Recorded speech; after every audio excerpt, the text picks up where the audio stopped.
Waalaikumsalam warahmatullahi wabarakatuh. Alhamdulillahirrahmanirrahim. Pada kesempatan siang hari ini kita bisa bertemu kembali.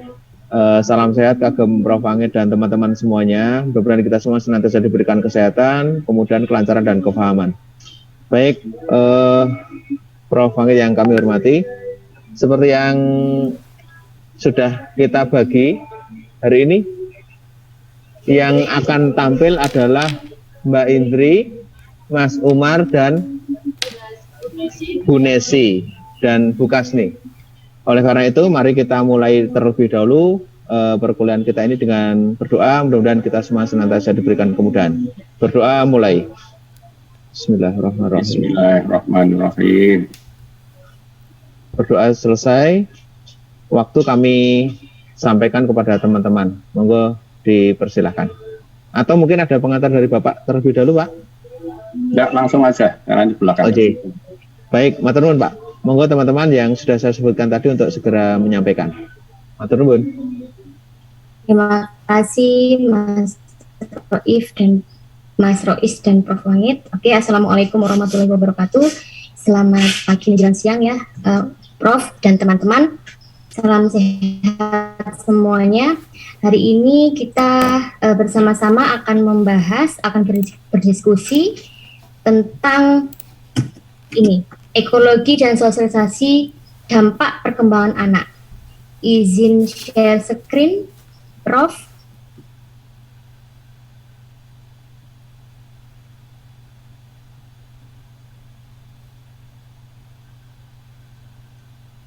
Bisa toh?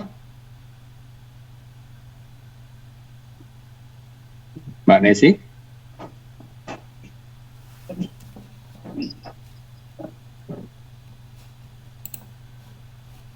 Halo, Mbak Nesi. Oh. Bisa, sebentar. Sudah terlihat teman-teman? Sambung. Sudah. Oke, terima kasih. Baiklah, pemateri atau presenter hari ini yaitu yang pertama saya sendiri, yaitu Nesi Anti Andini. Nanti akan dilanjutkan pemaparannya oleh Mbak Indriana Eko Armedi, kemudian Ibu Kasmi Astuti, dan yang terakhir presenternya yaitu Bapak Umar Yampak. Oke. Yang pertama yaitu ekologi perkembangan anak. Nah, di sini ada ekologi perubahan dan anak. Jadi konsep dari ekologi itu adalah ilmu atau hubungan timbal balik antara organisme dan lingkungannya. Mbak Nesi, yang besar. Siap, Prof. Oke. Ya. Nah, terima kasih, Prof. Jadi secara basically ekologi itu menggambarkan lingkungan tumbuhan dan hewan, tetapi dapat diterapkan juga pada manusia. Jadi ekologi manusia itu melibatkan konteks biologi, kemudian psikologis, sosial, dan budaya, di mana orang yang sedang berkembang untuk berinteraksi dan proses konsekuen. Nah, proses konsekuen itu misalnya persepsi, pembelajaran, perilaku yang nantinya akan berkembang dari waktu ke waktu, begitu. Kemudian ada konsep adaptasi, yang mana adaptasi itu adalah modifikasi suatu organisme atau perilakunya untuk membuatnya lebih cocok untuk keberadaannya di bawah kondisi lingkungan. Nah, sebagai manusia yang berkembang, mereka ini harus terus beradaptasi dengan perubahan pada tingkat pribadi, kemudian sosial, dan masyarakat. Nah, contohnya, misalnya pada kekuatan seperti demografi. Demografi itu adalah karakteristik statistik populasi manusia seperti usia, kemudian pendapatan, dan ras. Ada juga perubahan yaitu ekonomi yang meliputi produksi, distribusi, dan konsumsi berupa barang dan jasa. Perubahan selanjutnya yaitu politik dan teknologi, yang mana ini nantinya akan menghadirkan sebuah tantangan bagi adaptasi manusia. Makanya tujuan dari buku ini itu adalah untuk mengkaji bagaimana tumbuh dewasa seorang anak itu, seseorang di dunia yang berubah, yang mempengaruhi perkembangan anak-anak melalui sosialisasi. Makanya anak-anak disosialisasikan dan didukung oleh keluarga, kemudian sekolah dan komunitas mereka, yang mana agen-agen ini dimaksudnya yaitu ada keluarga yang tadi, sekolah dan komunitas mereka itu memiliki peran penting untuk menerima tanggung jawab yang mana memastikan kesejahteraan anak-anaknya.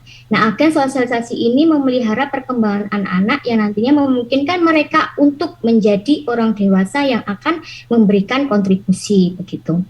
Kemudian ada sosialisasi dan perkembangan anak. Apa pengertian dari sosialisasi? Sosialisasi itu adalah proses di mana individu itu memperoleh keterampilan, pengetahuan, kemudian keterampilan dan karakter yang memungkinkan mereka untuk berpartisipasi sebagai anggota kelompok dan masyarakat yang efektif. Jadi konsep dari sosialisasi ini termasuk pengasuhan anak, kemudian perkembangan sosial dan pendidikan itu benar-benar membuat anak itu melatih untuk mandiri gitu. Seperti yang akan kita lihat, banyak kekuatan dalam masyarakat yang sangat berkontribusi pada perkembangan anak-anak gitu. Jadi masyarakat itu sangat juga mempengaruhi bagaimana perkembangan si anak itu. Sosialisasi berlangsung di lingkungan baik yang tadi agen-agen, yaitu keluarga, sekolah, kelompok sebaya dan masyarakat, serta melalui media juga. Nah, sementara sosialisasi itu memungkinkan seseorang untuk berpartisipasi dalam kelompok sosial dan masyarakat. Itu juga memungkinkan keberadaan masyarakat dan tatanan sosial yang diakibatkannya. Nah, di sini menurut Handel, Cahill, dan Elkin, sosialisasi itu terjadi yang pertama pada saat lembur, kemudian melalui interaksi dengan orang lain yang signifikan, kemudian melalui komunikasi dalam konteks yang signifikan secara emosional, dan mengarah pada hasil tertentu yang dibentuk oleh berbagai kelompok sosial. Itu. Kemudian ada sosialisasi sebagai proses manusia yang unik. Nah, apa yang membuat sosialisasi unik untuk manusia? Nah, di sini kebanyakan ilmuwan sosial itu setuju bahwasannya sosialisasi itu adalah unik bagi manusia. Menurut George Smith pada tahun 1934, George Smith ini itu adalah seorang ahli teori interaksi sosial yang menuliskan bahwa bahasalah. Nah, bahasa ini yang secara tajam membedakan antara manusia dan hewan. Nah, kemudian George Smith ini melanjutkan mengatakan bahwasannya bahasa itu memungkinkan ide dan komunikasi ide-ide, dan bahasa juga memungkinkan untuk menggantikan tindakan dengan pikiran dan kemudian menggunakan pikiran untuk mengubah perilaku. Jadi bahasa itu memungkinkan manusia untuk mengembangkan kemampuan nalar dan pola perilaku yang khas. Ini adalah alasan dan perilaku yang memungkinkan kita untuk menginternalisasikan sikap orang lain. Nah, jadi internalisasi itu adalah proses di mana perilaku yang dikendalikan secara eksternal bergeser ke perilaku yang internal atau pengaturan diri begitu. Anak-anak menginternalisasikan sikap dari orang tuanya dalam bentuk pengambilan peran. Nah, kemudian mereka itu memasukkan harapan orang tuanya dan orang dewasa yang signifikan ke dalam perilaku mereka, sehingga menjadi disosialisasikan sebagai orang lain yang digeneralisasikan. Jadi banyak anak-anak itu yang menjadi bukan dirinya begitu, karena ada harapan dari orang tuanya tadi dan orang dewasa yang signifikan begitu. Selanjutnya ada sosialisasi sebagai proses timbal balik begitu. Sosialisasi ini dimulai sejak lahir dan berlangsung sepanjang hidup. Ini adalah sebuah timbal balik, sebuah proses di mana ketika satu individu itu berinteraksi dengan yang lain, kemudian merespon dalam suatu, biasanya memunculkan respon yang lainnya. Nah, ini juga merupakan dinamis proses dalam interaksi, dalam berubah dari waktu ke waktu. Jadi respon ini dinamis proses itu akan berubah dari waktu ke waktu dengan individu menjadi produsen yang tanggap serta produk dari mereka. Nah, ini adalah bagaimana gambar bagaimana anak mempengaruhi hasil perkembangan mereka sendiri. Di sini ada child biological factors atau faktor biologis anak, yang mana itu meliputi genetik, maturation, dan temperamen. Dan ada development outcome, yang mana ada socialization agen, jadi agen sosialisasi yang meliputi faktor agen biological factors, kemudian socialization aims dan method gitu ya. Dan ini kedua belah ini saling berinteraksi, ada timbal baliknya begitu. Yang pertama faktor biologis anak, yaitu maturation atau pematangan ya. Ini dulu, maturation atau pematangan gitu. Pematangan atau maturation itu mengacu pada perubahan perkembangan yang terkait dengan proses biologis penuaan. Nah, manusia yang lahir datang ke dunia dengan karakteristik yang diwariskan dan dengan kebutuhan dan kemampuan tertentu yang berubah saat mereka dewasa. Contohnya, ketika mereka baru lahir, seorang anak itu ketika lahir pasti diberikan nama oleh orang tuanya. Nama ini dimaksudkan untuk apa? Untuk menunjukkan bahwa mereka adalah anggota masyarakat. Selanjutnya, cara berpakaian itu tergantung pada masyarakat tempat mereka dilahirkan. Maksudnya tempat anak-anak ini dilahirkan. Di dalam buku tertulis bahwasanya, misalnya contohnya pada Amerika Serikat, ketika anak itu baru lahir, anak-anak bayi ini dipakaikan popok, kemudian setelan stretch dan disimpan di tempat tidur bayi, maksudnya di dalam box begitu ya. Nah, berbeda juga ketika anak lahir di Afrika. Nah, di mana ketika bayi lahir itu si anak ini dibedong, kemudian diletakkan di punggung ibu mereka. Nah, kemudian ada juga cara orang tua untuk menanggapi tangisan si anak dan kebutuhan si anak itu. Kemudian ada juga cara orang tua mereka mengkomunikasikan harapan, dan orang-orang dengan siapa orang tua mereka mengizinkan untuk menghabiskan waktu. Dan maksudnya ini orang tua itu membatasi dengan siapa anak-anak mereka untuk bergaul gitu ya. Semua ini akan berkontribusi pada sosialisasi bayi dan perkembangan konsekuennya. Nah, jadi sebagian anak-anak dewasa itu kebutuhan dan kemampuan mereka yang menimbulkan perubahan harapan orang tua untuk perilaku. Misalnya balita mungkin memerlukan bantuan orang dewasa saat makan, tetapi ketika sudah masukin prasekolah, si anak ini dapat makan sendiri, dapat makan secara mandiri. Kemudian ketika mereka sudah memasukin sekolah SD gitu ya, mungkin mampu mengambil tanggung jawab dan menyiapkan makanannya sendiri. Kemudian faktor biologis selanjutnya yaitu gen atau genetik, yang mana biologi itu berperan dalam kontribusi anak terhadap hasil perkembangannya, dimulai dengan perkembangan anak seperti gen ini ya, genotip ini ya. Gen ini adalah gabungan total instruksi herder yang dikodekan dalam gen pada saat pembuahan begitu. Menurut Plomin dan Asbury, bahwasanya orang tua tidak hanya mewariskan gen kepada anak-anak, tetapi juga menyediakan lingkungan atau konteks untuk perkembangan. Nah, dengan kata lain, berarti ada korelasi, ada hubungan antara pengaruh genotip seseorang dan lingkungan seseorang terhadap hasil perkembangannya, gitu ya.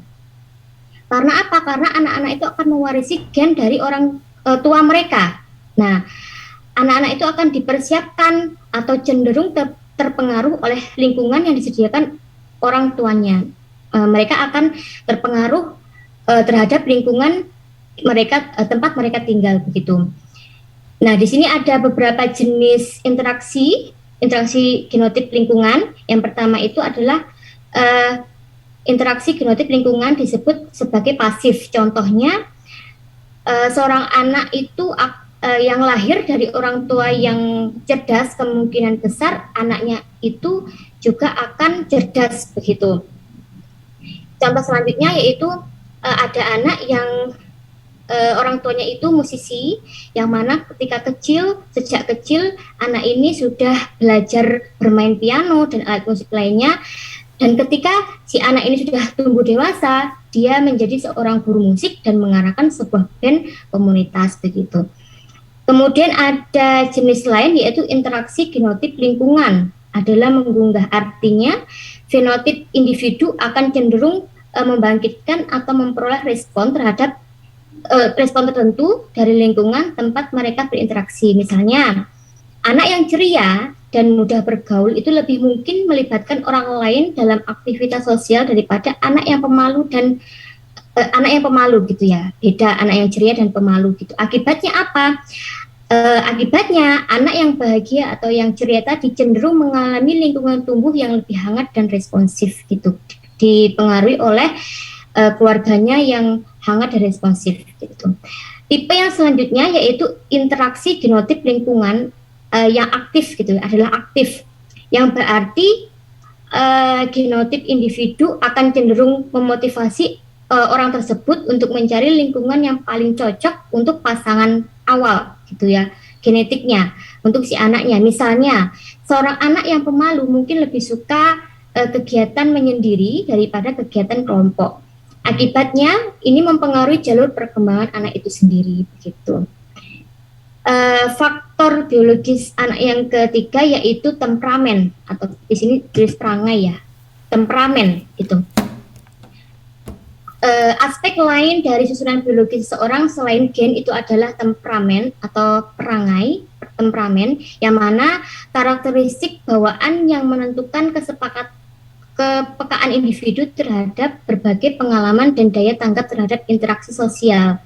Nah, ini banyak peneliti yang mengungkapkan, yang mendukung bahwasanya orang tua yang mendukung bahwa tentang penelitian ini, bahwasanya bayi dilahirkan dengan temperamen yang berbeda yang ditulis oleh Gist dan Thomas tahun 1996, Kagan, kemudian Thomas Gist dan Birch, kemudian Watch-Betes, yang mana mereka ini yang berpendapat bahwasanya mereka ini merespons secara fisiologis terhadap berbagai pengalaman secara berbeda. Nah, hal ini terbukti setelah lahir dalam perbedaan individu dalam tingkat aktivitas, kemampuan mengalihkan perhatian, kemudian kemampuan beradaptasi dengan situasi baru, suasana hati, dan sebagainya.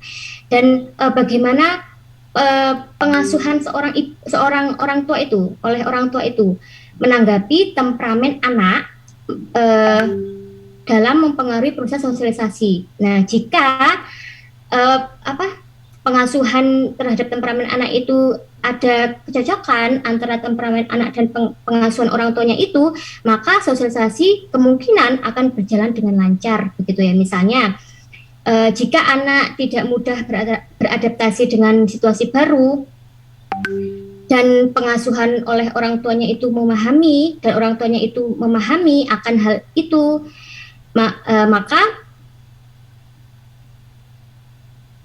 akan mendorong anak untuk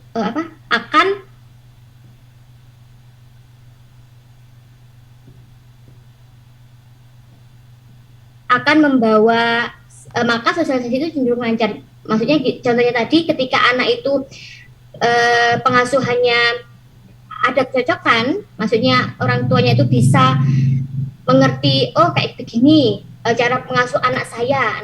Kita pasti tahu bagaimana karakteristik seorang anak itu, maka akan sosialisasi itu terjadi dengan lancar. Tapi sebaliknya ketika seorang orang tua itu tidak memahami bagaimana cara mengasuh karakteristik anak sehingga cara pengasuhnya itu tidak ada kecocokan, maka akan terjadi kayak seperti di sini tertuliskan pertempuran pertempuran dingin begitu ya, kayak akan tidak baik untuk perkembangan si anak begitu. Mungkin itu yang penjelasan saya. Boleh dilanjut Mbak Indriana Eko Armaidi, dipersilahkan. Terima kasih Mbak Nesi atas kesempatannya. Izin melanjutkan. Selanjutnya ada sosialisasi dan perkembangan anak. Next, Mbak. Ya. Selanjutnya ada sosialisasi sengaja dan tidak sengaja. Banyak sosialisasi bagaimanapun terjadi secara spontan selama interaksi manusia, tanpa maksud yang disengaja untuk memberikan pengetahuan atau nilai-nilai. Sosialisasi yang tidak disengaja mungkin produk dari keterlibatan dalam interaksi manusia atau pengamatan interaksi. Misalnya, seorang anak berusia 4 tahun mendekati 2 guru yang sedang berbicara dengan bersemangat dan berkata, Nona Jones, lihat, seorang guru berkata, Sally, jangan menyela, sedang berbicara. Paginya Sally dan temannya tanya dengan temannya yang bernama Tanya sedang asyik bermain Lego. Sally menjelaskan dan mendemonstrasikan kepada Tanya bagaimana menyatukan potongan-potongan Lego tersebut. Nona Jones datang ke sudut blok dan menyela dengan kalimat, anak-anak, tolong hentikan apa yang kamu lakukan dan lihat apa yang dibawa Rene ke sekolah. Kemungkinan besar pesan yang diterima oleh Sally dan temannya Tanya adalah bahwa anak-anak tidak boleh menyela orang dewasa, tetapi orang dewasa boleh menyela anak-anak. Terkadang tujuan sosialisasi dapat disengaja oleh orang tua, tetapi memiliki hasil yang disengaja dan tidak disengaja pada diri anak. Misalnya,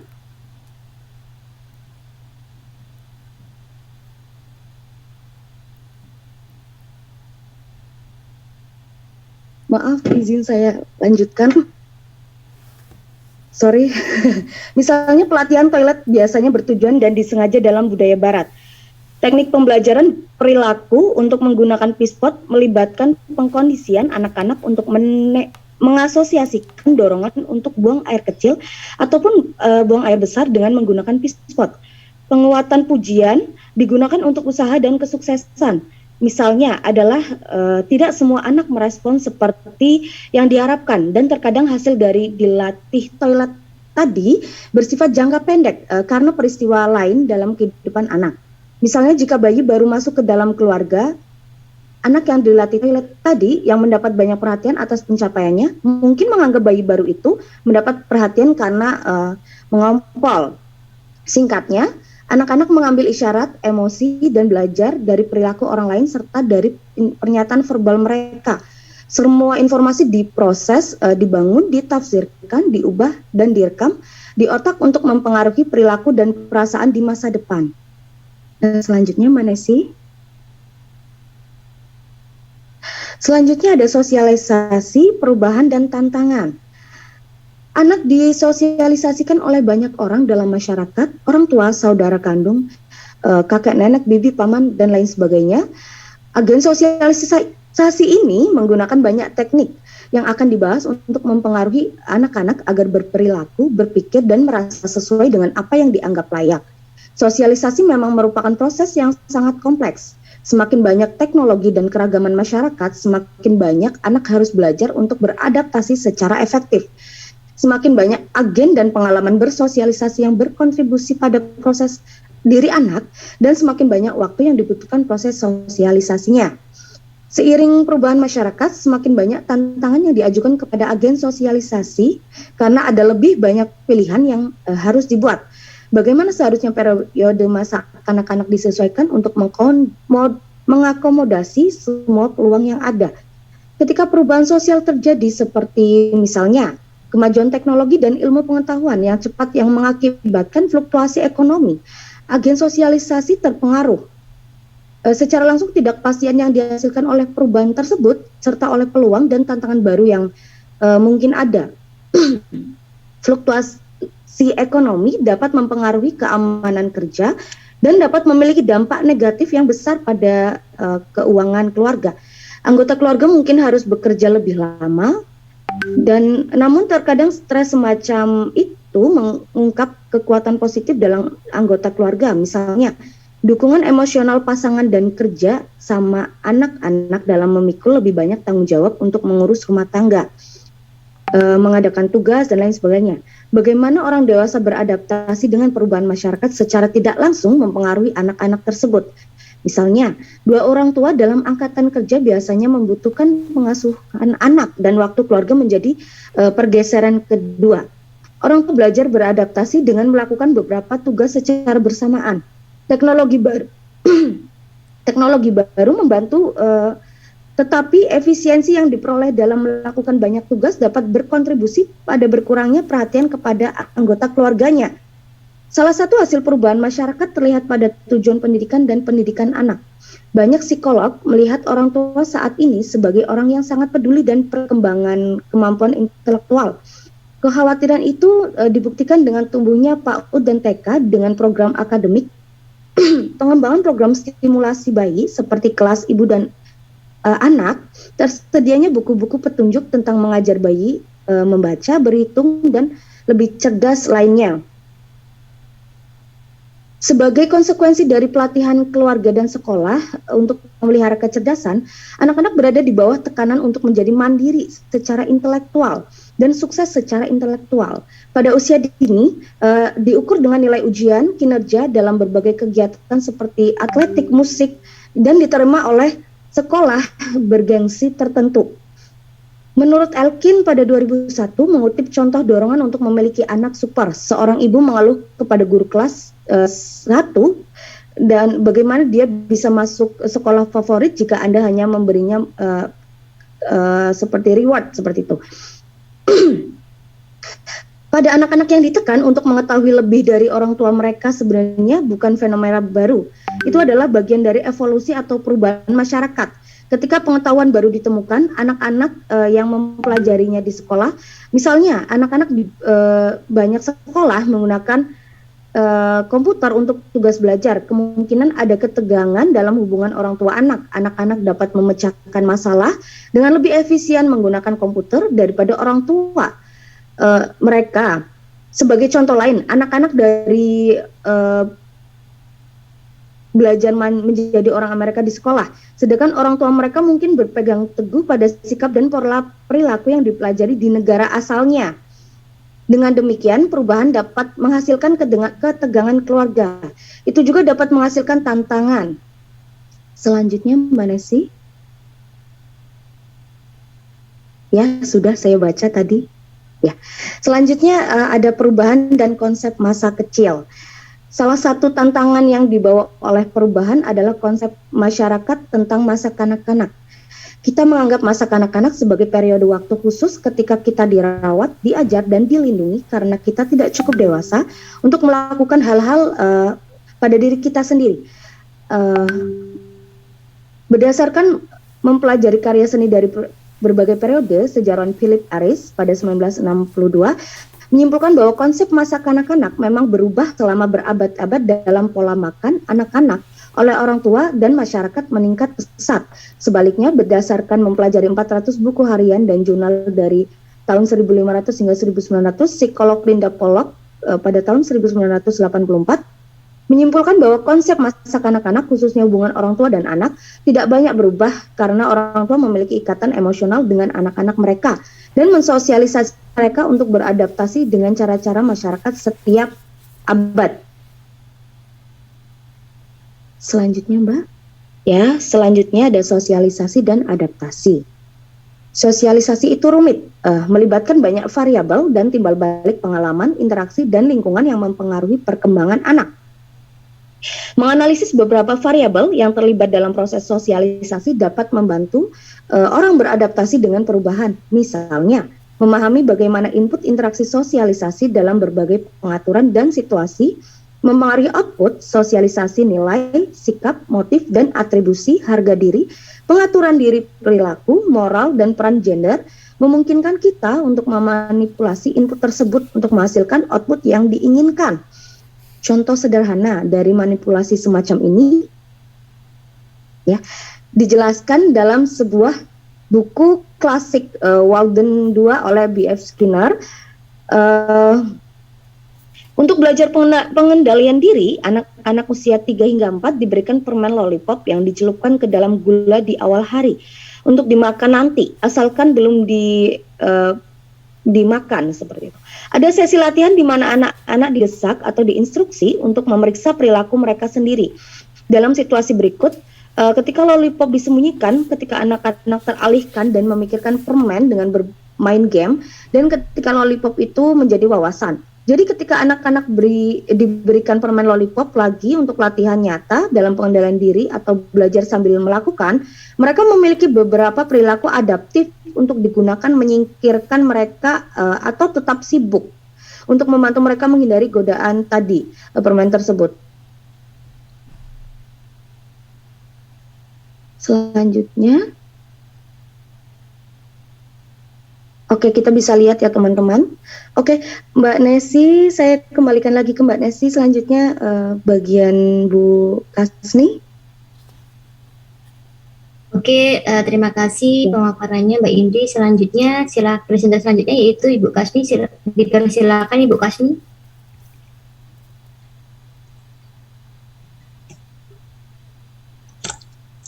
Ya, terima kasih atas waktunya Mbak Nesi. Tadi sudah sebagian dibacakan oleh Mbak Indri ya. Saya melanjutkan saja. Selanjutnya adalah tentang ekologi, bioekologi, dan hubungannya dengan manusia.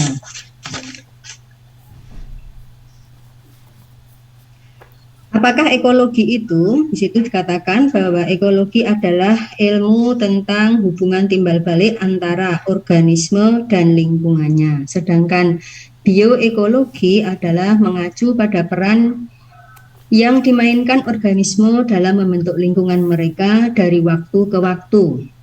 Kemudian bagaimana keterlibatan manusia di dalam ekologi dan bioekologi itu, karena manusialah yang menciptakan lingkungan yang membentuk arah perkembangan manusia. Tindakan manusia ini akan mempengaruhi berbagai tingkatan fisik dan budaya dari ekologi yang membentuk mereka, dan lembaga ini membuat manusia menjadi baik atau buruk dan prosedur perkembangan mereka sendiri. Itu seperti yang dikatakan oleh Bronfenbrenner. Teori dalam sini adalah seperangkat pernyataan terorganisir yang menjelaskan pengamatan, mengintegrasikan berbagai fakta atau peristiwa dan memprediksi hasil di masa depan. Ya, jadi teori ini meliputi 4 hal: memberikan kerangka kerja untuk menafsirkan temuan penelitian dan memberikan arahan untuk studi masa depan. Selanjutnya menjelaskan aspek perkembangan tertentu seperti genetika. Yang ketiga, menggambarkan pengaturan yang mempengaruhi banyak aspek perkembangan anak seperti budaya. Dan yang keempat, meneliti interaksi antara anak dan lingkungannya seperti ekologi. Tadi sudah dijelaskan ilmu tentang ekologi. Nah, model ini akan memberikan gambaran utuh dari anak yang sedang berkembang karena mencakup teori-teori yang relevan di dalamnya sesuai dengan perkembangan anak. Selanjutnya, teori termasuk dalam teori biologi, pembelajaran perilaku, sosial kultur, psikoanalisis, perkembangan kognitif, pemrosesan informasi dan sistem. Kemudian akan dibahas di seluruh buku ini karena diterapkan pada topik-topik tertentu. Jadi semuanya tidak dibahas dalam bab 1 ini, mungkin akan dilanjutkan pada bab-bab selanjutnya. Kemudian model bioekologi perkembangan manusia mewakili karakter ilmu pengetahuan yang berkembang karena dapat mengakomodasi teori-teori lain dan penelitian lama sambil memberikan skema konseptual untuk mengasimilasi penelitian yang baru. Nah, skemanya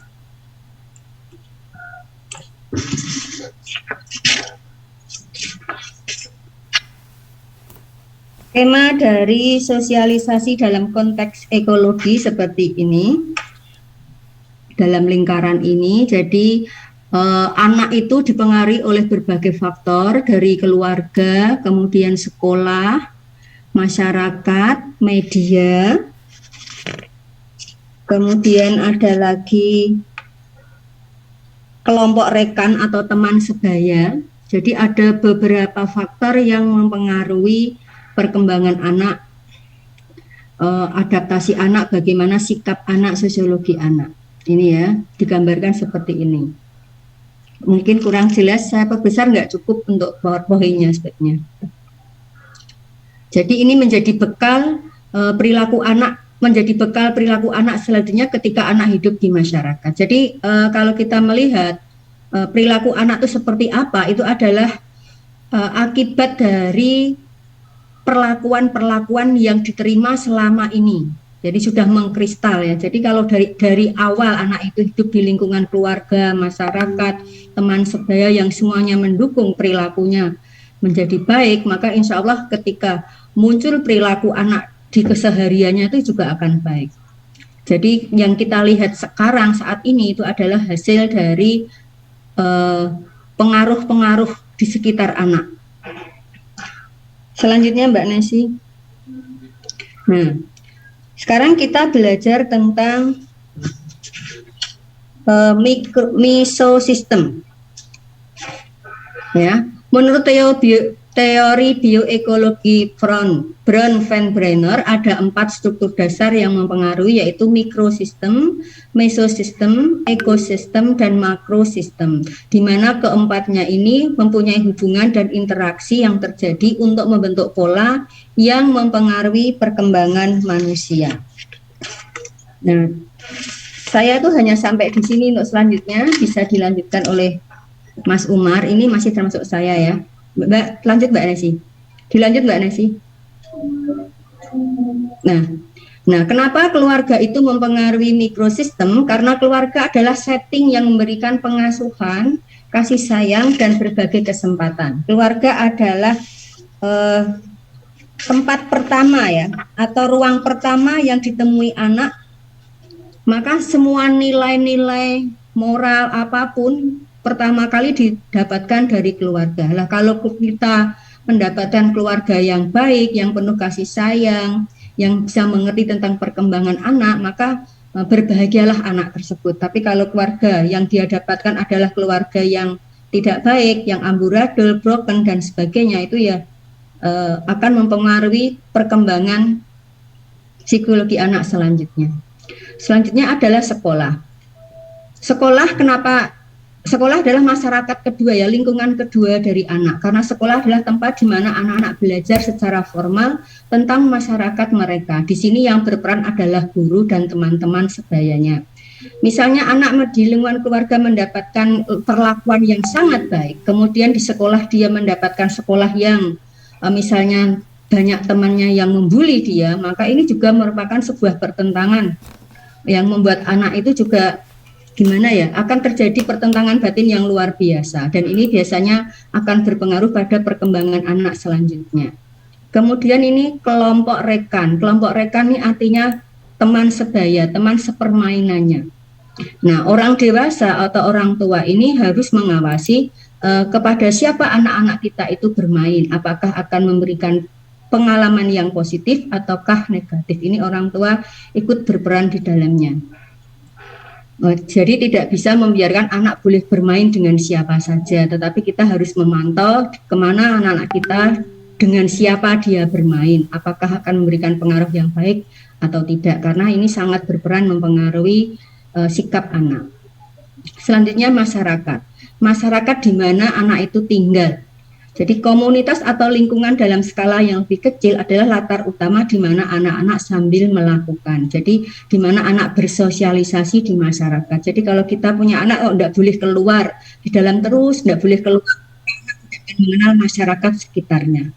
Dan ini ketika anak keluar maka dia akan sulit untuk beradaptasi. Jadi biarlah dia mengenal lingkungan luar, tapi juga tetap harus diawasi. Selanjutnya media. Kenapa media sangat mempengaruhi anak? Karena media ini dianggap sebagai tempat sosialisasi juga. Kita tahu bahwa anak-anak sekarang itu tidak gaptek teknologi ya. Bisa membuka internet sendiri, bisa download, bisa Instagram, bisa dan lain sebagainya. Nah ini kalau tidak diawasi oleh orang tua, ini sangat berbahaya. Karena media termasuk dianggap sebagai lingkungan yang sangat mempengaruhi anak ke depannya. Kalau anak tidak dikenalkan sama sekali dengan media, baik itu media elektronik atau media cetak atau online, ini juga sangat berbahaya. Anak tetap dikenalkan, tetapi orang tua tetap berperan untuk mengkawal bagaimana apa yang dia lihat, apa yang dia buka, apa yang dia baca, kita harus selalu tahu, harus selalu kepo orang tuanya. Ini perlu sekali. Selanjutnya kelihatannya ini jatahnya Pak Umar ini. Bagaimana ini? Monggo saya serahkan pada teman-teman. Baiklah, terima kasih Ibu Kaswi atas pemaparannya. Dipersilakan presenter selanjutnya Bapak Umar Yampap. Sudah ada apa belum Pak Umar? Sampun tadi udah masuk. Oh iya. Halo, teman dengar? Ya. Udah Bapak. Ya, bisa Mas, bisa. Nah, di sini saya akan selanjutnya masuk dalam mikrosistem, itu pertama keluarga, terus sekolah, dan keluarga, sekolah, masyarakat, kelompok, rekan, dan media seperti sudah dijelaskan oleh teman-teman sebelumnya tadi. Lanjut. Nah, di sini masuk sistem yang pertama keluarga, sekolah, dan boleh kasih besar sedikit jadi kelihatan teman-teman. Boleh kasih besar. Nah, ya. Nah, sekolah, penitipan anak, terus masyarakat, media, terus keluarga. Mungkin teman-teman bisa lihat di makalah ya, karena sebagian tidak bisa dilihat. Terus memiliki teman di rumah, terus konferensi, tamu pembicara, terus ini anak. Next.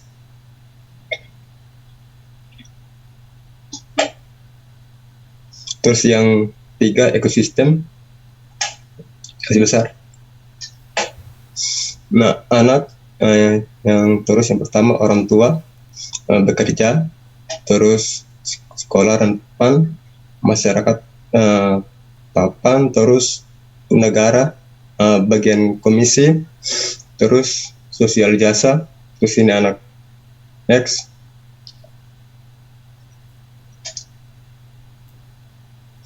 Terus makrosistem.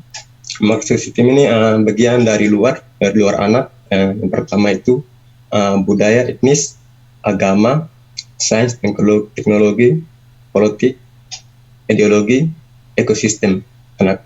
Makrosistem itu bagian dari anak, bagian dari luar. Lanjut. Nah, sini beragam macam makrosistem, konteks rendah dan tinggi. Itu pertama konteks rendah makrosistem itu karakteristik itu rasionalitas. Terus yang kedua konteks tinggi makrosistem itu intuitif. Terus di sini kepraktisan, kompetisi, individualitas, kemajuan. Terus ada di sini ada emosionalitas, kerjasama, identitas grup, tradisi. Terus sebelah lagi teks besar kelihatan.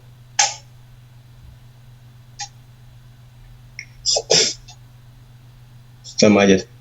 Saya lanjutkan aja. Penekanan pada bukti dan fakta konkret. Terus penekanan pada, mungkin kalau tidak jelas mungkin teman-teman bisa lihat di makalahnya ya. Terus pencapaian, terus aslinya ada karakter, terus kebebasan pribadi, maaf tidak kelihatan. Terus selanjutnya, manusia dapat mengendalikan alam dan penggalian mempengaruhi masa depan.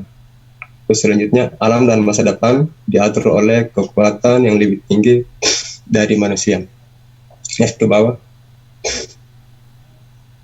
Nah, perubahan itu baik dan stabilitas bagus. Next. Next.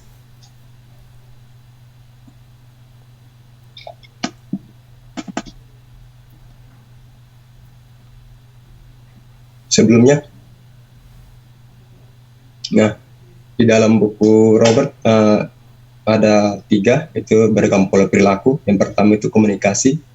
Di sini dalam makrosistem konteks rendah, yaitu dalam berbahasa seseorang dapat dikomunikasikan keakraban dengan seseorang menggunakan kata formal, informal untuk berbahasa tubuh seperti menunduk atau membungkuk. Membungkuk di sini maksudnya adalah berjalan membungkuk saat lewat di depan orang yang lebih tua. Berperilaku seperti ini sudah ada mungkin sejak zaman dulu, bertujuan untuk mengajarkan tata krama dan sopan santun kepada anak agar menghormati orang yang lebih tua. Pola ini dapat digunakan untuk mengkomunikasikan tingkat rasa hormat.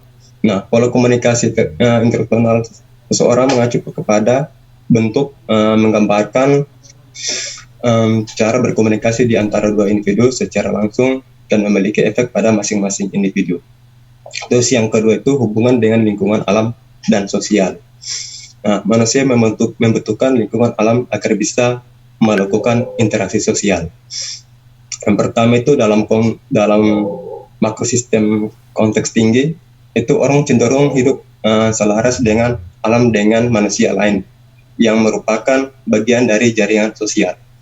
Yang kedua itu sementara individu dalam makrosistem konteks rendah biasanya mengembangkan identitas berdasarkan usaha dan pencapaian pribadi mereka. Terus yang ketiga, orang dalam sistem makro konteks tinggi cenderung memperoleh identitas mereka melalui asosiasi kelompok. Terus yang poin yang ketiga, hubungan dengan lingkungan alam.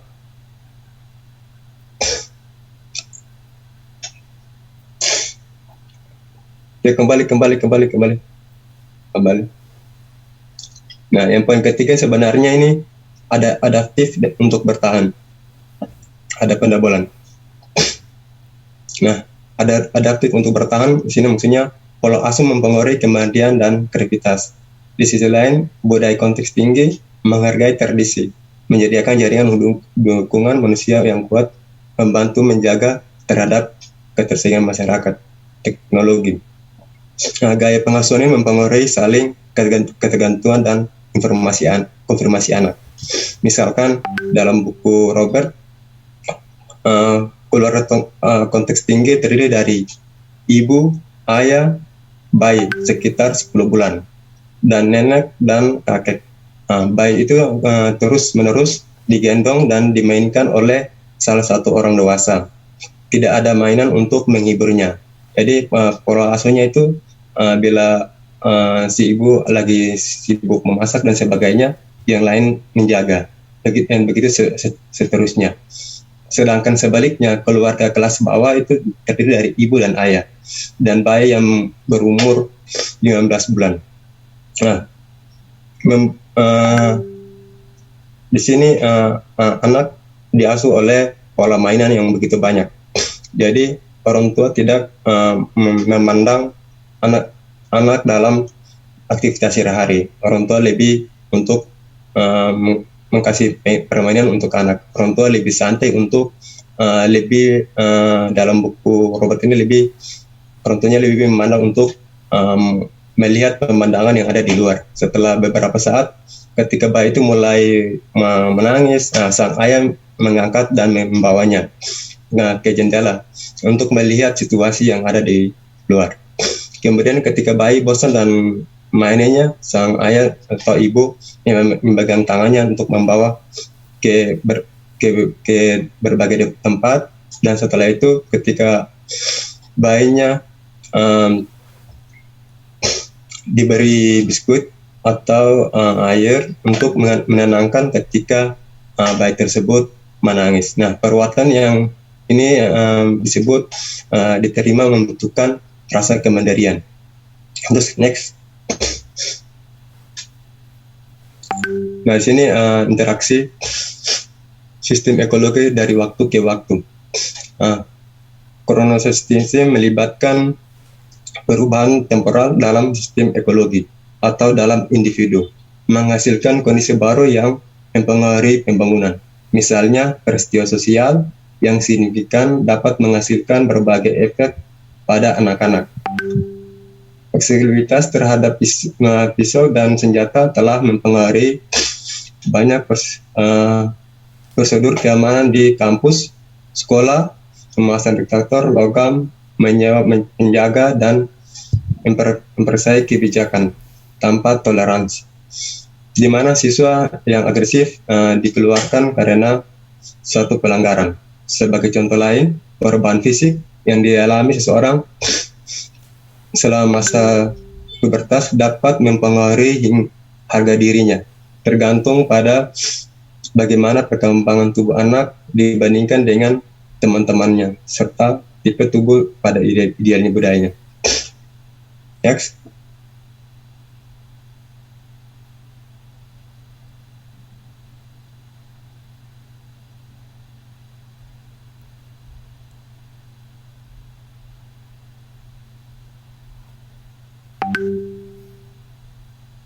Mohon maaf Pak Umar masih mute.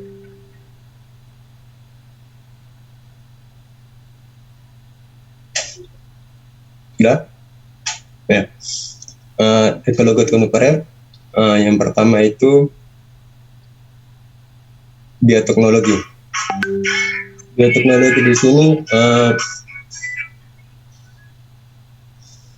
menggunakan teknik rekayasa genetika. Mungkin sebagai contoh dari penerapan teknik ini pada anak-anak dituntut untuk mampu membuat salah satu produk bioteknologi seperti mungkin membuat tempe dan sebagainya. Di sini layak untuk dikonsumsi dipersilakan di suatu masyarakat. Terus yang kedua itu teknologi informasi. Nah, teknologi informasi ini telah memungkinkan orang untuk melakukan banyak tugas sementara multitasking dapat meningkatkan efisiensi dan produktivitas pada orang dewasa. Seperti yang dilakukan oleh Clay 2009 menunjukkan bahwa sebenarnya untuk memperlambat produktivitas anak-anak, mengubah cara mereka belajar dan memperkuat hubungan sosial yang lebih dangkal. Next, sabar. Terus yang ketiga, globalisme atau nasionalisme. Ini telekomunikasi dan transportasi fasilitas.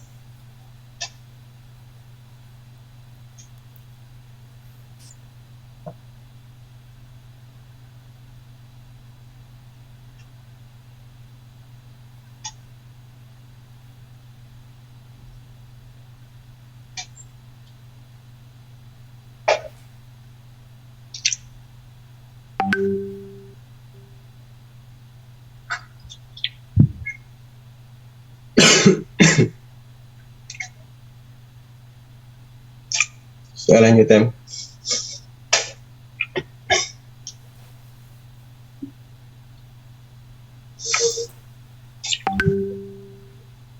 Pengaruh perubahan pada kesejahteraan anak. Nah, yang pertama itu indikator pertama, setiap tahun pemerintah federal mengeluarkan laporan anak-anak Amerika. Itu indikator kesejahteraan nasional utama menunjukkan status anak bangsa secara keseluruhan. Indikator kedua itu keadaan ekonomi, mendokumentasikan kemiskinan dan pendapatan di antara anak-anak dan kebutuhan dasar seperti perumahan, makanan, dan perawatan kesehatan. Terus yang indikator ketiga, perawatan kesehatan, mendokumentasikan kesehatan fisik dan kesejahteraan anak, termasuk imunisasi dan kemungkinan kematian pada berbagai usia, perawatan gigi, dan jumlah anak yang memiliki asuransi kesehatan. Terus yang keempat, lingkungan fisik dan indikator keamanan, mendokumentasikan jumlah anak yang lebih tinggi di daerah dengan konsentrasi polutan yang berlebihan, masyarakat dengan air di bawah standar, anak-anak dengan masalah darah tinggi, kejahatan, cedera, dan kematian. Selanjutnya, indikator perilaku.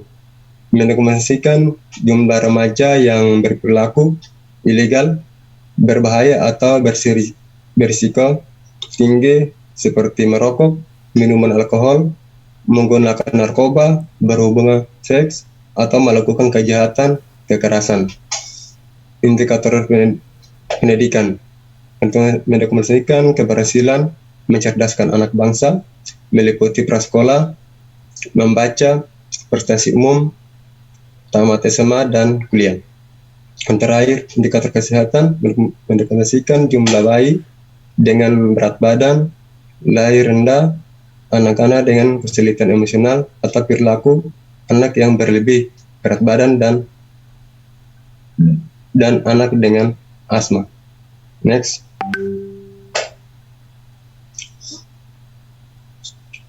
Terima kasih. Presentasi kami hari ini saya kembalikan ke Messi.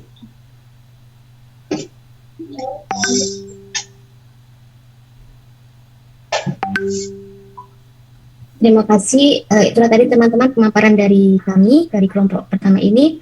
Selanjutnya dipersilahkan bagi teman-teman yang memberikan masukan ataupun pertanyaan, dipersilahkan monggo.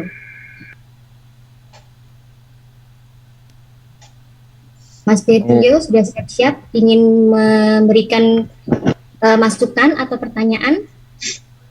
Mau bertanya sedikit Mbak Nesi terkait tadi yang sudah disampaikan ya tadi Pak Umar tadi menyebutkan tentang mesosistem. Nah, di sini yang ingin saya tanyakan sedikit aja, yaitu apakah bagaimana ya mesosistem ini dapat mempengaruhi tumbuh kembang anak. Jadi bagaimana mesosistem tersebut dapat mempengaruhi tumbuh kembang anak itu seperti apa? Nonton Mbak Messi, matur nuwun. Baik, terima kasih Mas Berio atas pertanyaannya. Saya ulangi lagi pertanyaannya ya Mas Berio ya. Jadi bagaimana sih mesosistem ini dapat mempengaruhi tumbuh kembang anak dan mungkin dampaknya seperti apa begitu ya? Oh, siap Mbak Nesi leres. Oke, monggo Pak Umar terlebih dahulu untuk menyampaikan penjelasannya terkait pertanyaan dari Mas Berio. Dipersilahkan. Baik, terima kasih. Pertanyaan dari Pak Berio. Jadi bagaimana mesosistem dapat mempengaruhi pertumbuhan kembang anak? Kita tahu bahwa seorang anak itu biasanya akan berada pada ekosistem yang berbeda secara simultan dari lingkungan yang paling akrab di rumah menuju ke sekolah, dari terus dan lingkungan sekolah menuju ke luas yaitu budaya dan masyarakat. Nah, setiap sistem ini tidak dapat dihindari atau tidak dapat dipisahkan, saling keterkaitan untuk berinteraksi dan saling mempengaruhi setiap aspek kehidupan seorang anak di dalam interaksi sosialnya.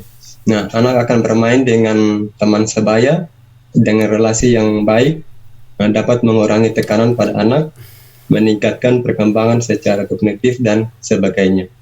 Nah, kurang lebihnya seperti itu, Pak Brio. Matur nuwun Pak Umar. Ya. Terima kasih Pak Umar. Boleh minta tambahannya Mbak Indriana?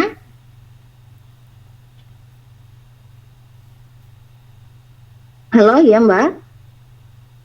Ya, terkait tadi pertanyaannya Mas Berio, bagaimana mesosistem dapat mempengaruhi tumbuh kembang anak seperti itu ya Mbak ya?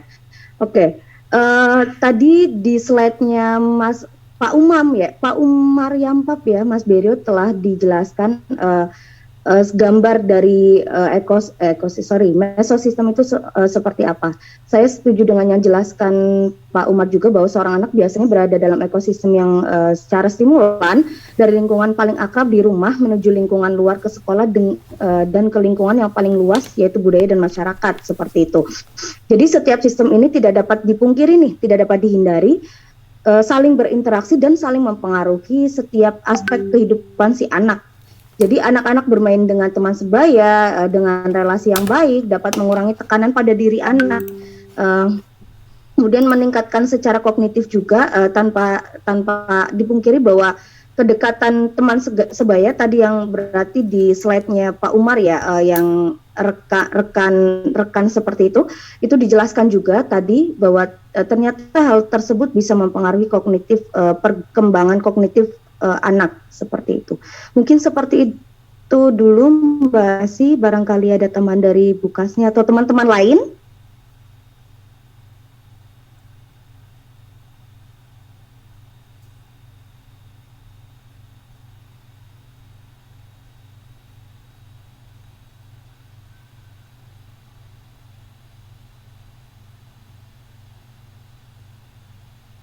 Mohon maaf teman-teman, di tempatnya Mbak Nesi masih ada azan.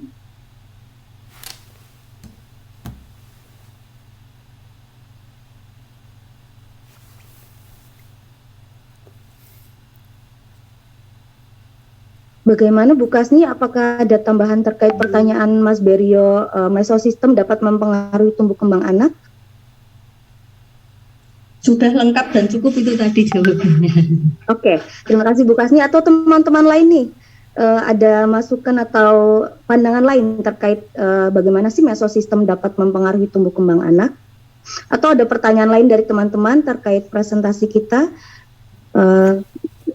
Kami persilakan.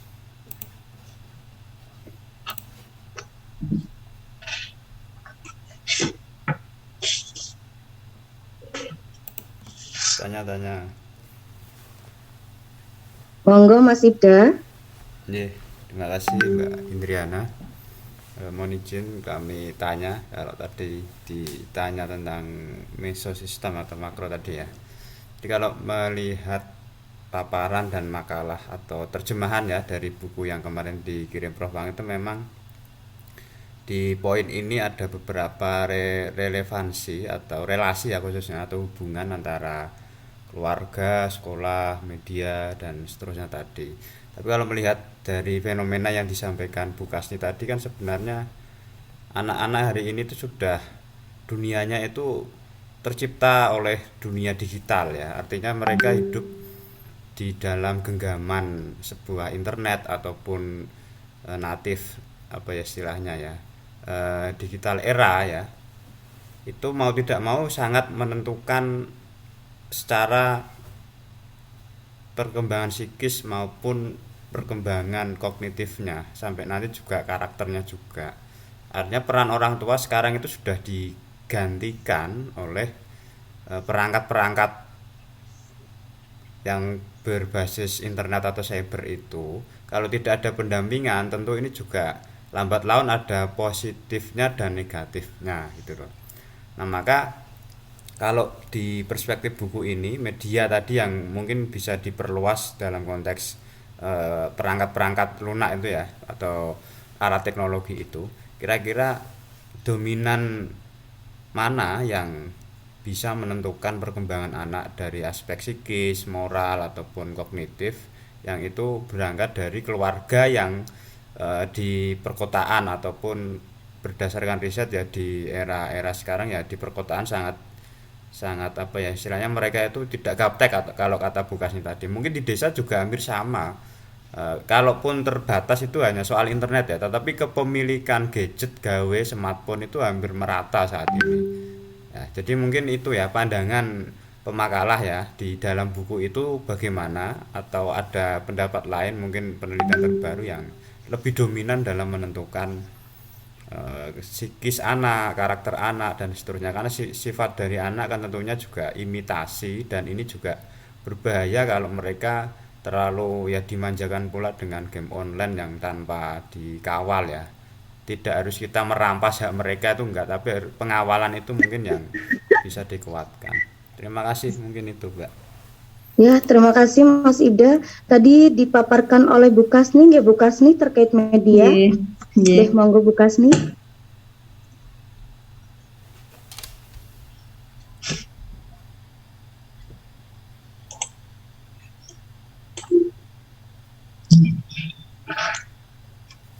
Tadi sudah saya jelaskan di dalam paparan saya bahwa media itu memang sangat penting ya, mempengaruhi perilaku, sosial, kognitif seorang anak. Maka tadi saya katakan apapun yang dibaca anak, dengan siapa dia berteman, orang tua tetap harus bertanggung jawab di dalamnya. Maka kita harus mengkawal, selalu kepo dan mengawal apa yang dilakukan oleh anak-anak kita di dalam medsos tersebut.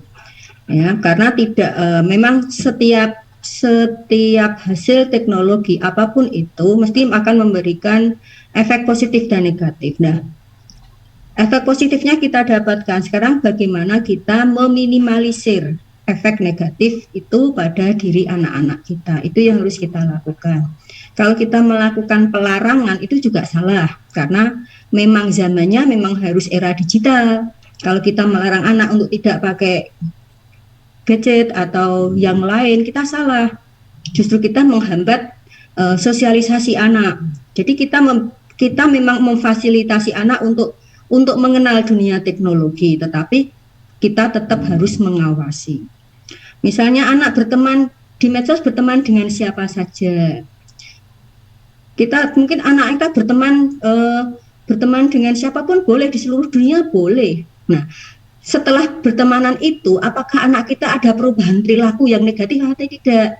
Nah, ketika anak-anak kita berperilaku yang negatif, kita harus menelusuri ini sumber pengaruhnya dari mana. Jadi orang tua tetap harus peduli, kita tidak bisa lepas tangan.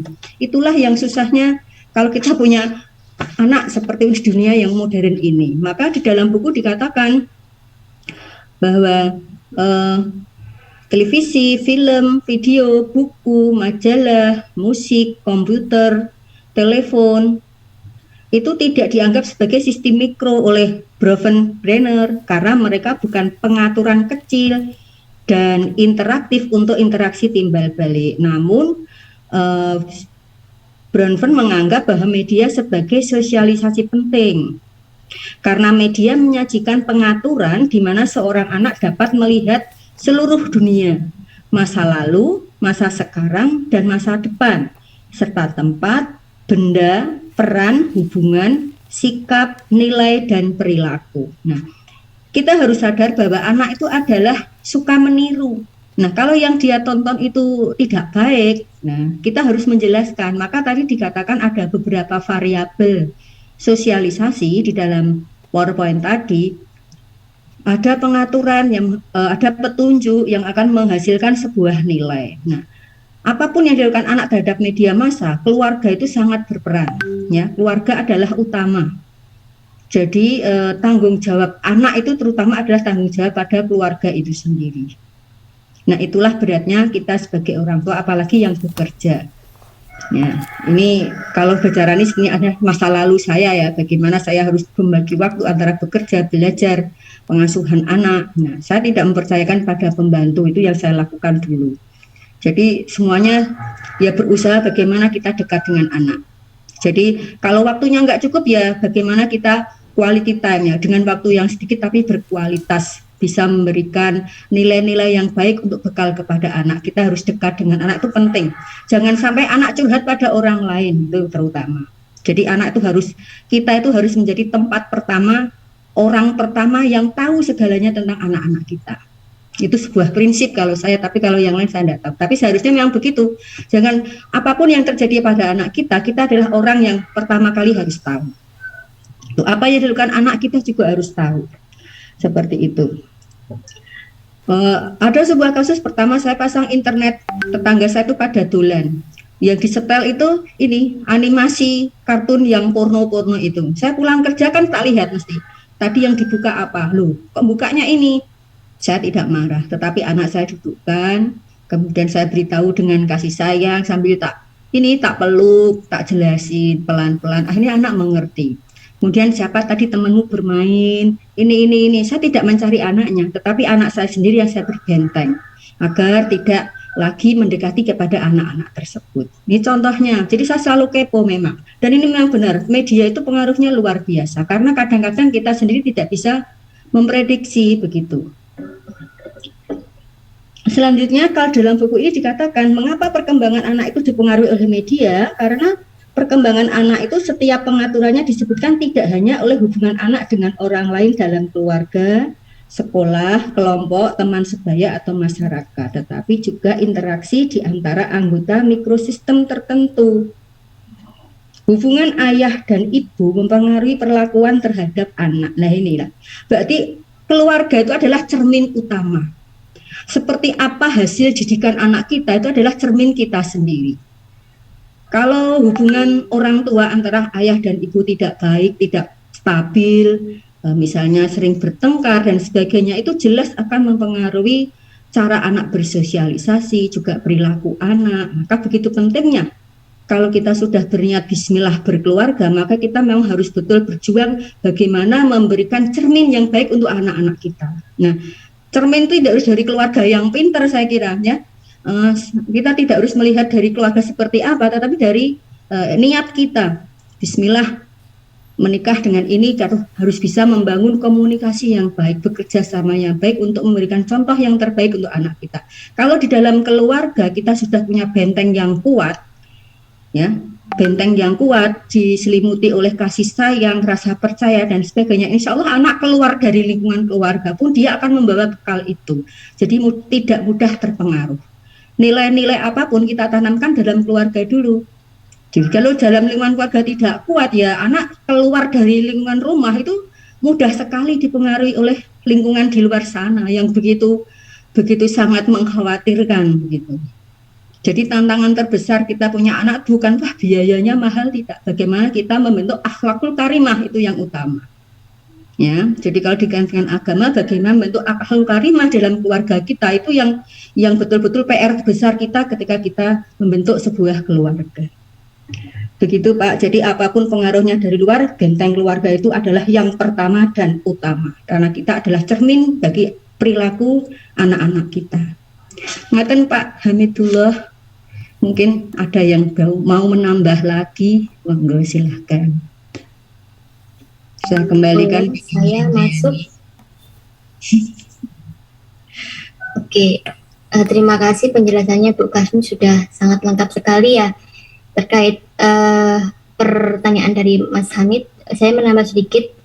Pasti yang di kelas ini yang sudah punya anak, semuanya mengalami, saya sendiri mengalami bahwasanya anak saya itu lagi senang-senangnya nonton YouTube yang Baby Shark itu loh, yang dudu mama Baby Shark dudu gitu ya.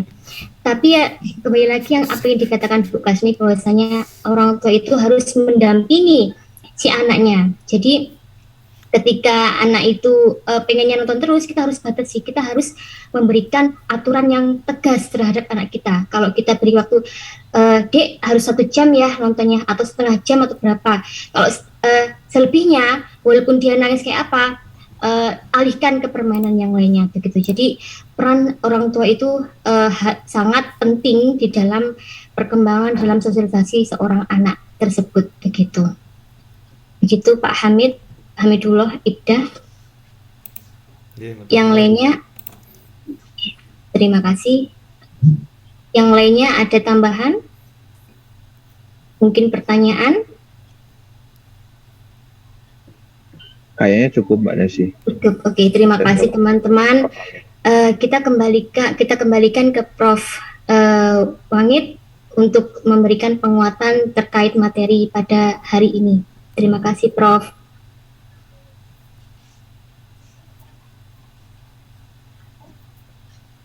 Oke, terima kasih Mbak Nesi ya. Bismillahirrahmanirrahim. Assalamualaikum warahmatullahi wabarakatuh. Waalaikumsalam warahmatullahi wabarakatuh. Sebelumnya saya ingin nyamakan persepsi lagi ya, biar tidak terjadi mispersepsi gitu. Di minggu kemarin sudah saya sampaikan, kita platformnya pakai Bismart, linknya di situ. Nah, kenapa harus ke situ? Karena untuk presensi juga ada di situ, jadi tidak usah bingung, Anda presensinya di situ ya. Jadi masuk di situ Anda dapat presensi, Anda bisa dapat link, kemudian kuliah materi ya di situ semuanya. Nah, caranya begitu ya. Oke, saya ingin menyampaikan, menggarisbawahi aja apa yang sudah disampaikan tadi secara garis besar gitu ya, karena waktu kita juga batas. kita ada di bab 1 bukunya Byrne ini. Jadi pada bab ini kita, mohon maaf, ini sudah kelihatan belum ya PowerPoint-nya? Sudah, Prof. Ampun, Prof. Ampun, Prof. Iya, oke. Jadi ekologi anak. Nah, ini dimulai dengan menjelaskan apa itu ekologi. Ekologi is the science. Jadi ekologi itu adalah ilmu apa? Tentang apa? Interrelationship, saling keterhubungan antara organisme dengan lingkungannya. Aslinya kan nggak begini, dari biologi kan nggak begitu ya. Kita sudah paham semuanya.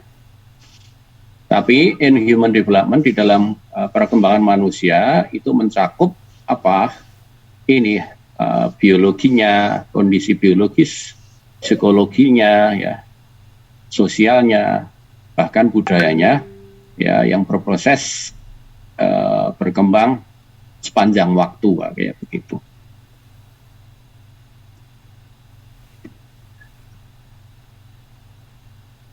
Nah, ini sosialisasi adalah proses di mana individu memperoleh pengetahuan, keterampilan, dan sifat-sifat karakter yang memungkinkan dia untuk berpartisipasi secara efektif sebagai anggota kelompok atau anggota masyarakat.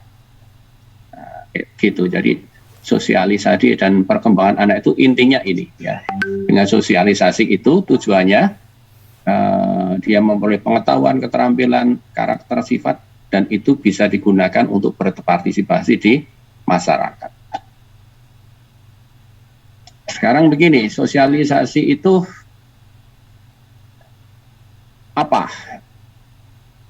Sosialisasi itu adalah setiap dari orang tua, guru, teman, ya, agama, masyarakat, artinya semuanya saja yang dilakukan. Jadi semuanya aja yang ada di sekitar kita itu adalah sebenarnya sosialisasi, ya, gitu. Makanya tadi kalau Bu Kasni ya tadi ya, Bu Kasni menjelaskan, ini sekedar contoh aja Bu. Ya. Kalau di rumah sudah diberikan hal yang paling bagus ya kayak begitu, Ibu sampai kepo segala macam itu. Tapi nanti karena ini terjadi sepanjang hayat, sepanjang masa gitu ya. Ketika di sekolah kita mungkin tidak bisa mengawal terus yang terjadi di sekolah kayak apa. Karena di sana ada temannya, ada gurunya. Nah, kayak begitu ya. Kalau di sekolahnya bagus, SD bagus, SMP bagus, di SMA-nya seperti apa? Temannya, gurunya, lah, kayak begitu.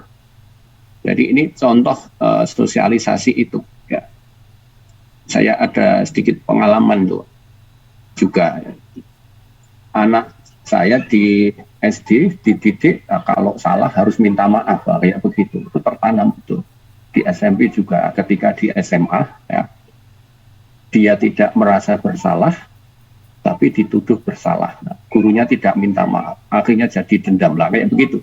Jadi sosialisasi yang terjadi kayak begitu. Karena apa itu anak saya dituduh tawuran padahal dia tidak melakukan, lah kayak begitu. Dan gurunya tidak minta maaf, lah. Yang semacam itu kita jadi repot ya. Nah, makanya ini terjadi sepanjang waktu. Kita tetap harus yang bisa mengetahui yang seperti itu. Ini tadi nilai-nilai agar berpartisipasi tadi itu harus kita kawal itu betul. Tapi jangan kita hanya ada di bagian ini saja. Tapi artinya itu tadi, makanya ada meso ya tadi yang menanyakan meso. Meso itu apa? Meso itu artinya hubungan tadi. Jadi antara ini yang langsung itu nanti dilihat di bawah ya. Meso itu artinya adalah yang mengantarai ini. Itu harus kita lihat.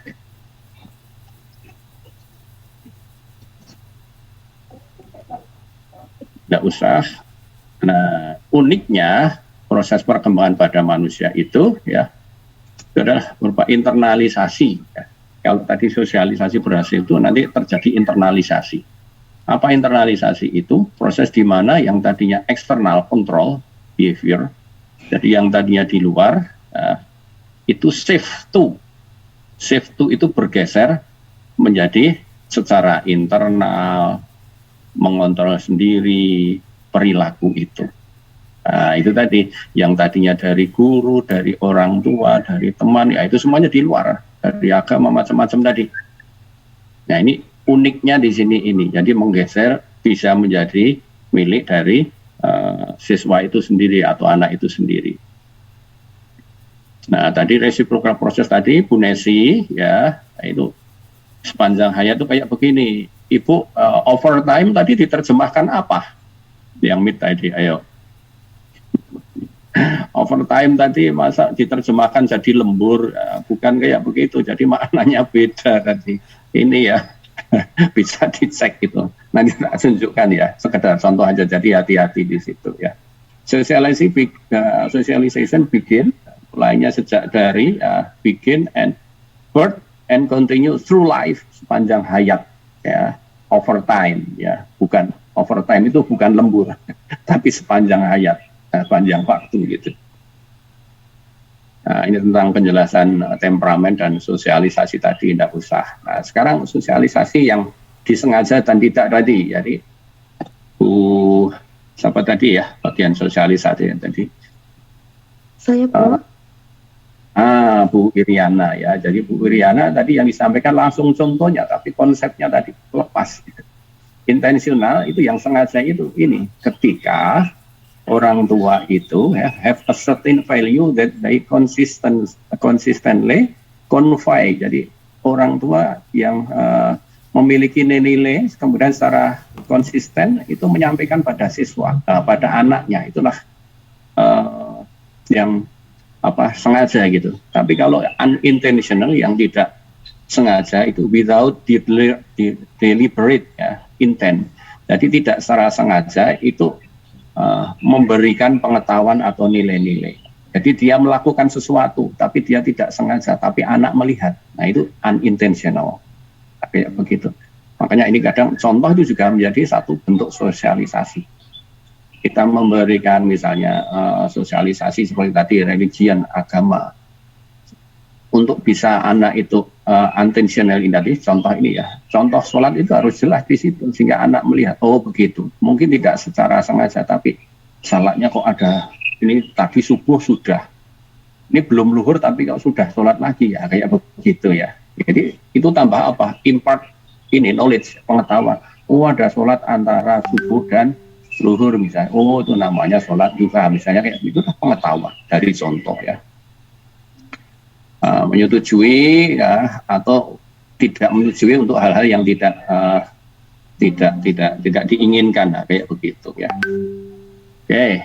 Ini konsepnya tadi, contohnya kayak begitu. Makanya kalau tadi contohnya kan misalnya prinsipnya kalau ada orang tua sedang bicara tidak boleh disela, lah kan kayak begitu tadi ya. Tadi dengan sengaja menyampaikan itu, kalau tadi dengan kata-kata itu intentional kayak gitu. Oke, kita lanjutkan. How children are socialized?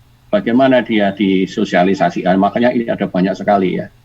Parent, sibling, grandparent, aunt, uncle, cousin, ini semuanya dari keluarga, mulai dari orang tua, ya saudaranya, kakeknya, paman, sampai keponaan segala macam. Nah di luar ini ada friend, neighbor, peer, teacher, coach, character on television, karakter on movie, karakter on book, itu juga mempengaruhi ini sosialisasi ini tadi. Jadi kalau sering-sering lihat karakter televisi ya, itu akhirnya ya karakternya yang seperti yang ada televisi ya, kayak gitu ya. Apa dulu yang di tempat kita rame-rame itu apa? Drama-drama itu apa? Yang disukai ibu-ibu itu apa namanya dulu itu? Aldebaran Pak. Yang dari Meksiko itu loh apa? Telenovela. Marimar. Oh, Marimar. Cassandra, Pak. Cassandra. Di sana sudah terkenal Cassandra. Ya di sana sudah dengar, di sini rame-ramenya malahan dulu kan kayak begitu. Cassandra, Marimar. Ya. Oke, ya. Itu makanya sepanjang waktu sudah ibu-ibu aja Bu Kasni bisa itu ya. Sambil mengasuh sambil nonton, Pak. Nah, itu ya. Nah, perubahan ini kita berasumsi bahwa kalau pada masa anak-anak ya, we assume childhood to be a special period of time when we are cared for, jadi soft and protected ya. Kalau kita berasumsi kalau masa kanak-kanak itu memang kayak begini seperti Bu Kasni tadi ya, we are not mature enough to do this thing for ourselves. Children today must cope with a world in which both parent work, drug, and readily available. Sex as enclosed API seperti tadi yang ditanyakan ya, Pak Ibda tadi ini ya. Jadi anak-anak sekarang itu ini ya. Anak sekarang itu maskop harus menghadapi satu dunia di mana mungkin orang tuanya kerja ya, lingkungannya itu ada ini drug ya, available ya, obat-obatan sebenarnya sudah sangat ada di sekitarnya gitu. TV yang kayak begitu. It's just around corner, jadi ada di sekitar kita, mudahnya kayak begitu. Nah ini juga ini menjadi satu catatan besar kayak begitu ya, termasuk tadi misalnya televisi ya. Makanya sejak tahun 70 sudah ditulis yang nama informasi, teknologi informasi itu seperti pedang bermata dua kayak begitu. Pedang bermata dua. Kalau tidak hati-hati bisa kena sendiri. Ya, makanya ketika itu menggunakan itu harus hati-hati sesuai dengan kebutuhan agar bermanfaat. Nah, kayak begitu. Sebab kalau tidak kena sendiri kayak begitu. Saya juga pernah visitasi di satu tempat perguruan tinggi yang ada di satu pondok. Kalau visinya bagus, jadi intinya itu adalah bisa mengikuti perkembangan teknologi ya kayak begitu ya. Tapi anehnya di situ anak-anak pegang HP aja tidak boleh. Nah, akhirnya ketika ditanyakan bingung sendiri mereka kayak begitu ya. Jadi ingin untuk perkembangan teknologi tapi HP aja tidak. Kena bagaimana itu? Jadi makanya itu tadi kata kuncinya adalah kehati-hatian, bijaksana gitu ya. Aslinya itu kata yang di dalam bukunya siapa itu tahun 70 ya. The third wave itu gelombang ketiga tentang itu dijelaskan di situ harus bijaksana menggunakan ini ya. Nah kalau sekarang sih sudah ada misalnya ya sudah dipasangkan itu walaupun belum selalu ada gitu ya safe search kayak begitu ketika anak-anak mengeset apa itu bisa ditempelkan di situ sebenarnya ya. Tergantung dari kemampuan kita untuk menggunakan itu aja. Oke, itulah kebijaksanaan, prinsipnya di situ.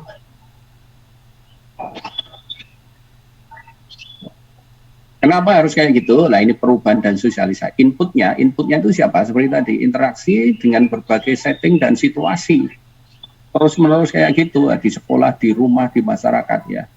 Inputnya ini, outputnya macam-macam ini. Nilai, sikap, ya, attribute, ya. Attribute yang tadinya biasa aja tiba-tiba kakinya kemudian dikasih tali, dikasih gelang, atributnya niru-niru kayak gitu ya. Motif ya, self esteem, regulation, moral, general, hasilnya kayak begini ini ya.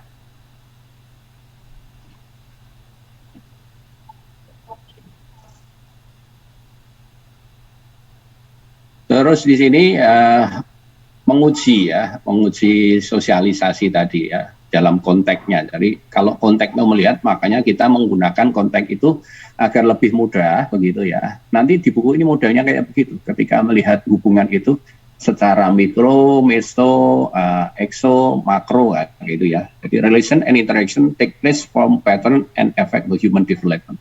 Jadi setiap tahap ini ada sendiri-sendiri begitu.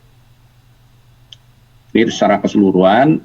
Ini tadi yang ditanyakan tadi yang mulai ini mikro ya. Mikro itu small maknanya ya. Aktivitas hubungan di mana with significant other. Jadi significant other itu orang-orang yang penting ya gitu ya. Orang-orang yang berpengaruh ya, lingkungan yang berpengaruh yang dialami oleh anak. Nah, kan kayak begini nih, keluarga pertama. Kemudian sekolah, peer group, masyarakat sekitar ya. Nah itu masuk itu small ya gitu singkatnya. Di penjelasan tidak usah ya. Tadi sudah masuk media lah ini. Itu masuk bisa di sini juga itu karena ada di lingkungan. Meso tadi yang menanyakan meso. Jadi pemahaman meso system juga. Meso meaning intermediate, interrelation between two or more of the child microsystem. Jadi hubungan antara keluarga dan sekolah, sekolah dan masyarakat, peer group dan sekolah, temannya dan rumah. Nah, itu semuanya meso ya, kayak begitu ya. Coba nanti dilihat lagi memahaminya begitu. Kemudian exo itu outside, ya, di luar. Setting in which citizen are not active participant, but that affect them in one of the microsystem. Ya. Jadi pekerjaan orang tua itu di luar, dia nggak berhubungan langsung, ya gitu ya. Tapi gaya dari bekerja orang tua itu akan mempengaruhi pada diri anak. Nah, itulah yang maksud dengan exo kayak gitu. Termasuk parental social support network. Mohon maaf ini ya, kalau siapa yang memberikan subsidi untuk keluarga itu, kadang-kadang kayak begitu, anak nggak langsung berhubungan. Tapi sebenarnya keluarga itu bisa dikendalikan dari ini ya, support ini, social support jaringan. Contohnya kayak begitu, silakan nanti dibaca ya. Kemudian makro ya, kalau makro itu meaningnya large, the society and subculture to which children belong with particular difference. Ya. Jadi ini yang lebih besar lagi ya, berupa sistem-sistem keyakinan, ya, gaya hidup, bentuk atau pola-pola interaksi sosial. Termasuk kalau di sana ini kayak gini, orang kulit putih, kulit hitam itu makronya kayak begitu, menjadi satu konsep walaupun ada apa namanya untuk menghilangkan itu ya semuanya kayak begitu ya. Perubahan-perubahan kehidupan, life change.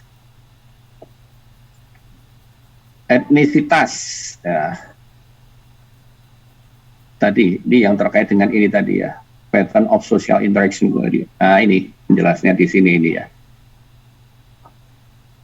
Oke, ini tidak usah. Interaksi ekologi sistem over time ya tadi ini sudah. Jika sosialisasi itu sukses, successful socialization of children, the challenge into this is to rear children to maintain a certain. Jadi ini, kalau ingin sukses itu anak-anak sebaiknya ini bisa mendapatkan nilai-nilai moral, sikap, tingkah laku, peran yang diinginkan tadi. Ya. While being adaptable to change so that they become responsible, caring, and competent sebagai competent adult. Jadi nanti ketika dia sudah dewasa, dia itu akan mampu karena memiliki nilai-nilai moral, sikap, tingkah laku, dan peran yang diinginkan dari masyarakat itu, dari orang tua itu, dari guru itu, semuanya kan kayak begitu. Dari teman itulah hasil dari sosialisasi kayak begitu gitu.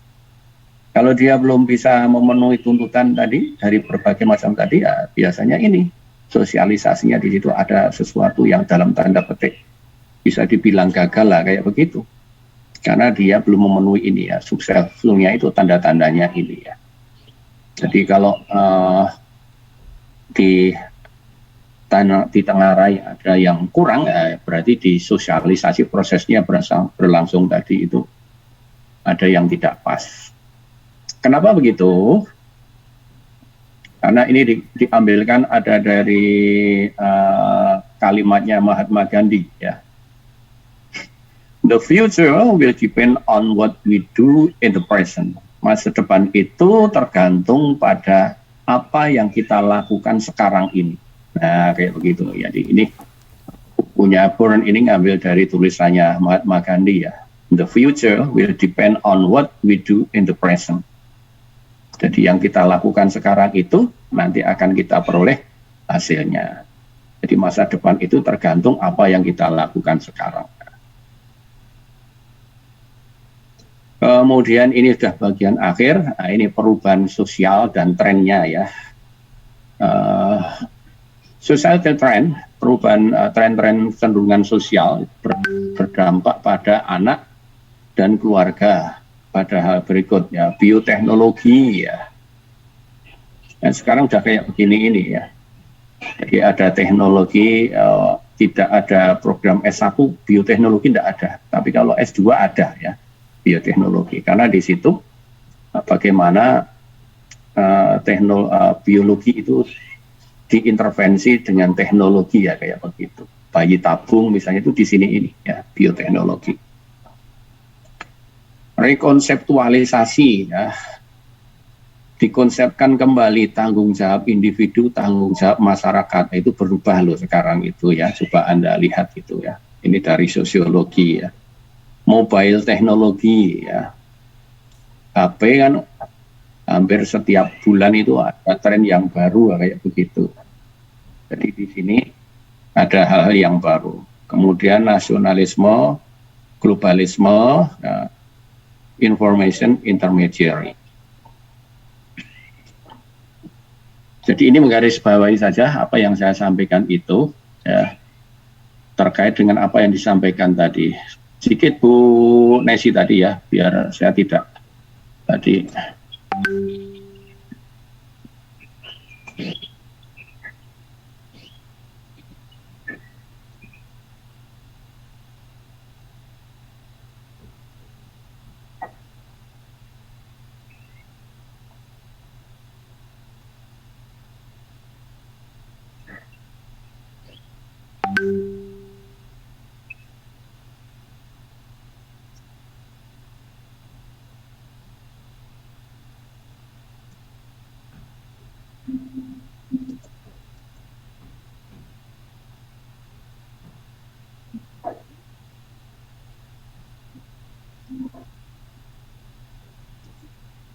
Jadi teman-teman mohon hati-hati ya, seperti tadi ketika menerjemahkan ya, ini tadi ini sekedar contoh aja, bukan apa-apa ya.